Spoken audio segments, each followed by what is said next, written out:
ग्रंथों में जो भी लिखा गया है, क्या वो किसी को आत्मज्ञान कराने के लिए काफी है? जानते हैं कि ग्रंथ सिर्फ तब बने जब किसी आत्मज्ञानी ने अपने अनुभव को शब्दों के माध्यम से बांटना चाहा। सद्गुरु कहते हैं, हमें 7 चक्रों और उनसे योग का विकास किस तरह हुआ, इसे एक खास संदर्भ में देखना चाहिए। हमने हमेशा योग को विज्ञान और तकनीक माना है, क्योंकि हम अस्तित्व संबंधी चीजों के साथ काम करते हैं। आज की दुनिया में बहुत सारे लोग योग को दर्शन या फिलोसॉफी कहने की गलती करते हैं। दर्शन या फिलोसॉफी को बनाया जा सकता है, जरूरी नहीं है कि उसका वास्तविकता से कोई संबंध हो। ज्यादातर दर्शन या फिलोसॉफी उन चीजों की शानदार व्याख्या होती है जिनके बारे में आप कुछ नहीं जानते। हर कोई अपना दर्शन या फिलोसॉफी गढ़ सकता है, क्योंकि उन चीजों के बारे में कोई कुछ नहीं जानता। कई समाजों में दर्शन लंबे समय तक टिके रहे हैं। योगिक संस्कृति के बारे में अनोखी चीज यह है कि उसमें किसी तरह का कोई दर्शन या फिलोसॉफी नहीं है। दर्शनों का उपहास किया गया है। कुछ लोग ये कहते हुए बहस करने की कोशिश करते हैं, क्या ग्रंथों में आपकी बातों की पुष्टि की गई है? आप जो कुछ जानते हैं उसका प्रमाण किस ग्रंथ में है? अधिकतर लोग ये नहीं समझते कि ग्रंथ उस ज्ञान की उपज है जो योगियों और ऋषियों को प्राप्त हुआ। योगी और ऋषि किसी ग्रंथ की उपज नहीं है। एक इंसान ने जो ज्ञान हासिल किया और जिसे उसने किसी रूप में बोला, अभिव्यक्त किया या संप्रेषित किया, उस ज्ञान को उसके आसपास के लोगों ने एक किताब के रूप में लिखित तौर पर रखने और व्यवस्थित करने की कोशिश की। ये ऐसे लोग थे जिनके पास ज्ञान नहीं था।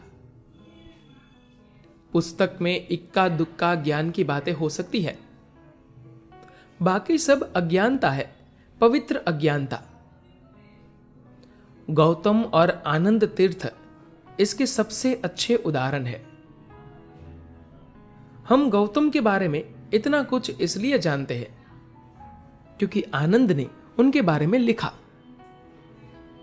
मेरे बारे में आप जो कुछ जानते हैं वह सिर्फ YouTube से जानते हैं, जिसे वीडियोग्राफरों ने रिकॉर्ड किया है।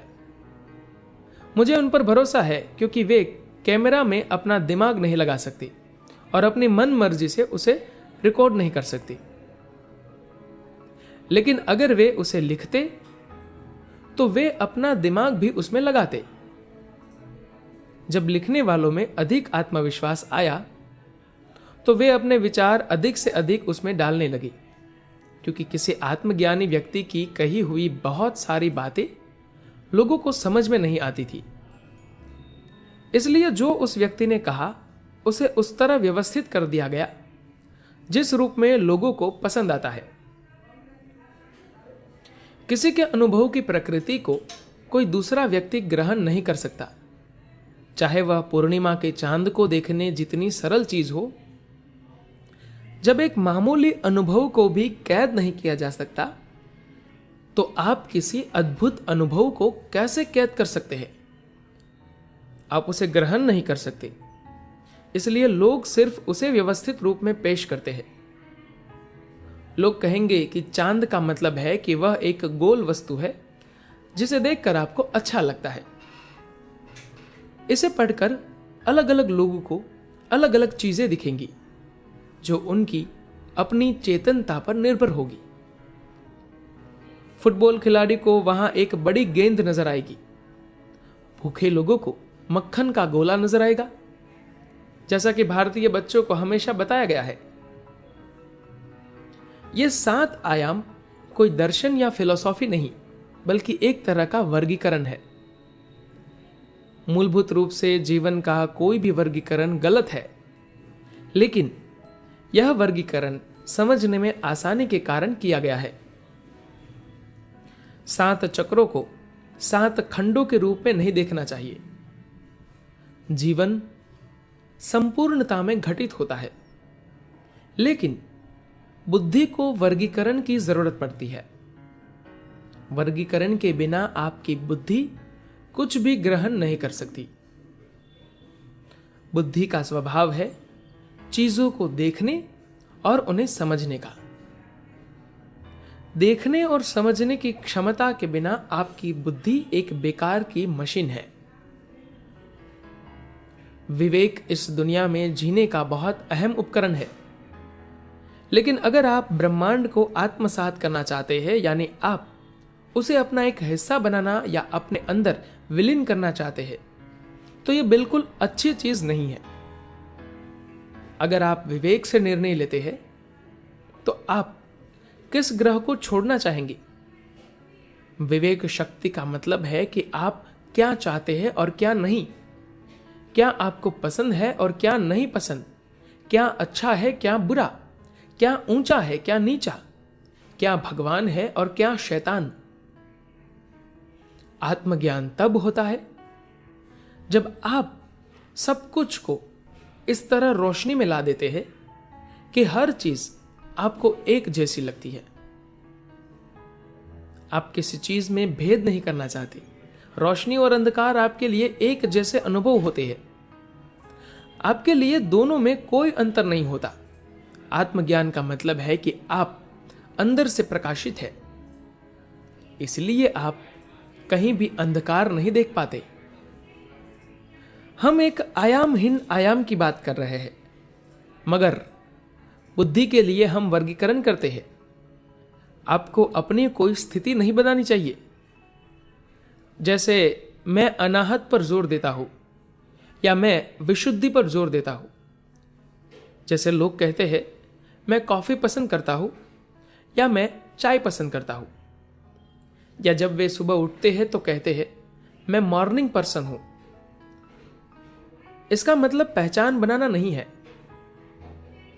अगर आप कुछ खास चीजें करना चाहते हैं तो आप अलग अलग गुणों में अंतर कर सकते हैं, लेकिन यदि आप अस्तित्व की प्रकृति को जानना चाहते हैं तो इसके लिए जो आयाम है उसे वैराग्य या वैराग कहते हैं। वै का अर्थ है परे और राग का अर्थ है रंग। रंग से परे जो चीज है वह रंगहीन है। अंग्रेजी में कलरलेस नकारात्मक अर्थ में लिया जाता है, जैसे जीवनहीन या जीवंतता की कमी, मगर वैराग्य उस अर्थ में रंगहीन नहीं है।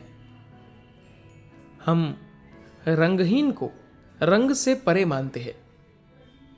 जिसमें रंग नहीं होता वह पारदर्शी होता है।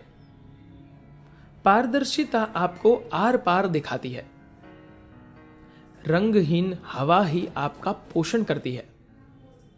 मान लीजिए हवा नीली हो जाए तो आप देख नहीं पाएंगे। आपको थोड़ी देर के लिए हवा का नीला रंग अच्छा लगेगा, लेकिन उसके बाद आप चाहेंगे कि वह नीला रंग हट जाए और आप फिर से देख सके। रंगहीन या रंग से परे होने का मतलब साफ दृष्टि रखना है। आपकी दृष्टि रंगों से धुंधली नहीं होती। बहुत सी चीजों को उनके रंग से पहचाना जाता है। जैसे नदियों को ब्लू नाइल, येलो रिवर या रेड रिवर। इसका मतलब यह नहीं है कि उसका पानी नीला, पीला या लाल है। वह जिस मिट्टी में ढोती है वह उसे एक खास रंगत देती है। अगर आप रंग से परे हैं तो आप किसी भी जगह अच्छी तरह फिट हो सकते हैं, क्योंकि आप खुद रंगहीन गुणों से परे हैं। अब नीली पृष्ठभूमि में आप नीले हो जाते हैं, लाल पृष्ठभूमि होती है तो आप लाल हो जाते हैं। आप कहीं भी प्रतिरोध की तरह महसूस नहीं किए जाएंगे। किसी पल वहां जो कुछ भी होगा आप उसके साथ मिलजुल जाएंगे। इसीलिए हम 7 आयामों की बात कर रहे हैं, जो 7 रंगों की तरह है। रोशनी को अपरिवर्तित या रिफ्रैक्ट करने में कोई बुराई नहीं है, लेकिन अगर आप हर समय अपरिवर्तित रोशनी में रहेंगे तो आपकी जीवन दृष्टि विकृत हो जाएगी। धन्यवाद।